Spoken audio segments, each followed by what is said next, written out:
Irmãos, estou mais uma vez aqui. Nós estamos falando sobre as coisas todas nossas que nós temos que passar, porque passamos. Muitas vezes a gente para, mas por que está acontecendo isso aqui na minha família, comigo, com meus amigos, com pessoas conhecidas? Então a gente fica pensando, preocupada com essas doenças, com essas moléstias todas que estão ocasionando no nosso planeta. E diz que não vai ficar por aí. Tão cedo nós não vamos ter uma melhora. Vai continuar cada vez mais agravando-se todos os problemas no nosso meio familiar. Essas doenças, essas moléstias que a gente sabe que não tem cura. E só traz sofrimento. Então hoje eu estava falando sobre os diversos casos que aparecem na nossa problemas na nossa vida, né? Seja elas doenças mentais, seja elas outros problemas do dia a dia, sempre tem razão de ser de alguma coisa que a gente fez em vidas passadas. É que é muito difícil da gente explicar, porque muitas pessoas não acreditam na reencarnação, não acreditam que após a morte, que após o nosso desenlace, a gente continua tão viva como estava antes.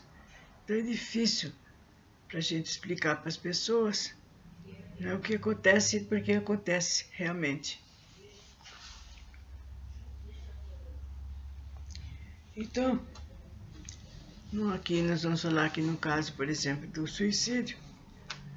Acontece que as pessoas, elas pensam, né, que elas morrendo, que elas vão acabar com tudo, com aquele sofrimento.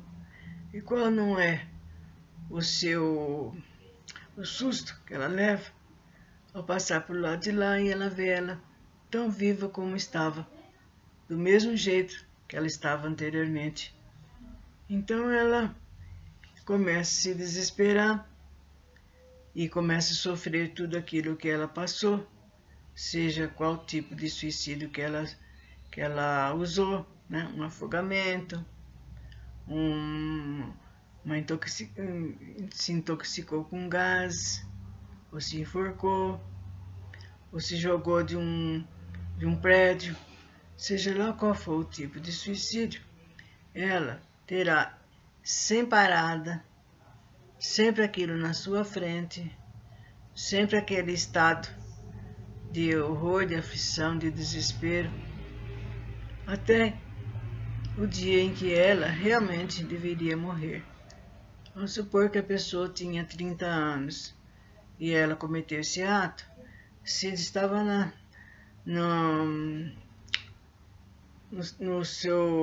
nessa época de desencarne, com a idade de 60 anos, por exemplo, então ela vai sofrer todos esses anos sem parar na sua frente, vendo o ato que ela cometeu, né?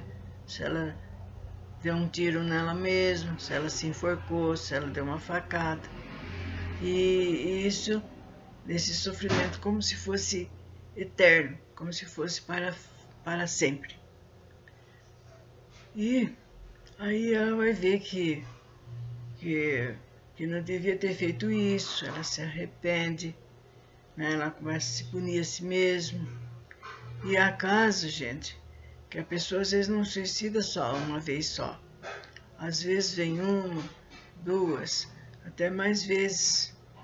Ela se matando, ela vem com determinadas provas, com determinadas expiações, a finalidade única dela ser aprender, né? Com paciência e se afastar dessa sina dela.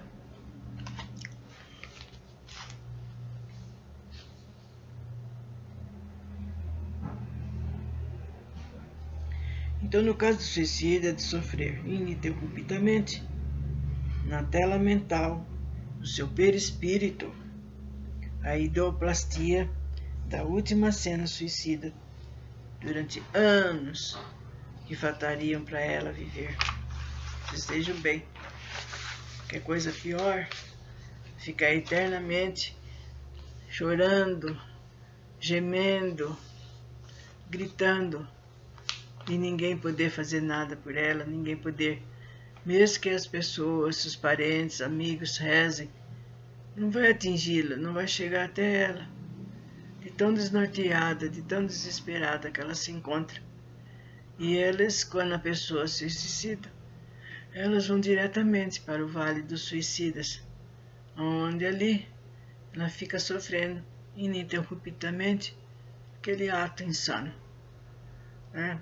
Até quando chegar a época em que ela poderá sair dali e ser preparada para novas encarnações, para refazer aquilo que ela fez nessa época.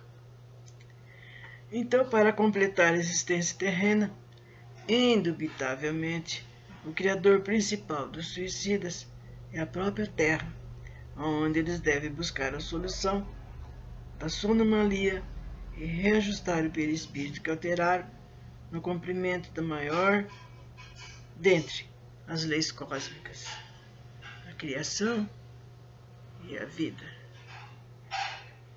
Então, o que ela fez foi um dos piores atos que podia ter sido feito. Destruir o seu corpo, destruir a sua vida. E muitas vezes com esse ato insano, também ela faz outros sofrerem juntamente com ela, pelo aquilo que ela fez. Assim, aquele que se enforcou modelou no seu perispírito o indesejável ou defeito técnico plasmado na força, o qual permanece mesmo depois dele reduzir a forma fetal. É imprescindível para caber no ventre perispiritual da mulher terrena e renascer na vida material. À medida que o perispírito reencarnante vai preenchendo ou desdobrando no fenômeno da gestação carnal, ele também define a sua configuração física de um giboso ou corcunda, cujo estigma do enforcamento anterior aparece no corpo físico. Então, se a pessoa se enforcou por essas ou por aquelas razões, ela já vai ter, então, na formação do seu futuro corpo, né, uma anomalias na parte da coluna, né, da coluna vertebral. Então, logo desde pequeno, já a mãe que receber essa criança já vai vendo, aí começa os tratamentos, vai no médico, faz exames, faz operações, nada de melhorar, nada de ir avante. E as famílias geralmente não sabem mais o que fazer, o que levar, o que dar para que melhore. Então essa pessoa, ela cresce como uma espécie de, muitas delas, né? Porque cada um depende daquilo que fez, do ato, como foi. Tem muitos que desenvolvem uma corcunda, né, um lombo nas costas, e assim cresce. Às vezes nem cresce no sentido de ir para frente, mas não, ele não fica como uma pessoa normal, né? E andando difícil, fazendo as coisas difíceis, além de cair nas pilhérias, né, das pessoas desavisadas. Porque tem muitas pessoas que, quando vê essas pessoas que estão com deformes ou são diferentes, muitas não têm educação de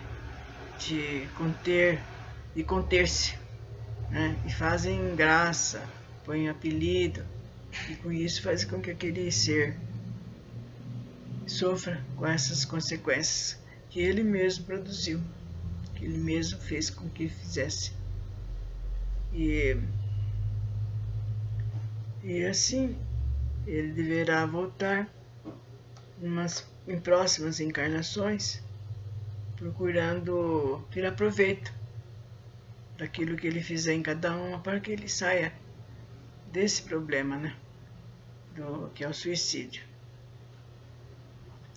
Também temos que dizer que há casos que às vezes a pessoa fica com depressão, fica estressada e junta-se aquelas coisas a outras que ele já tem em mente, que ele é um pessimista, que ele é negativo, e também colaborando com espíritos que lhe foram inimigos em vidas passadas, que o ajudam a executar aquilo que ele não devia ter feito. Sem mais, até uma próxima vez, que Jesus esteja com todos nós.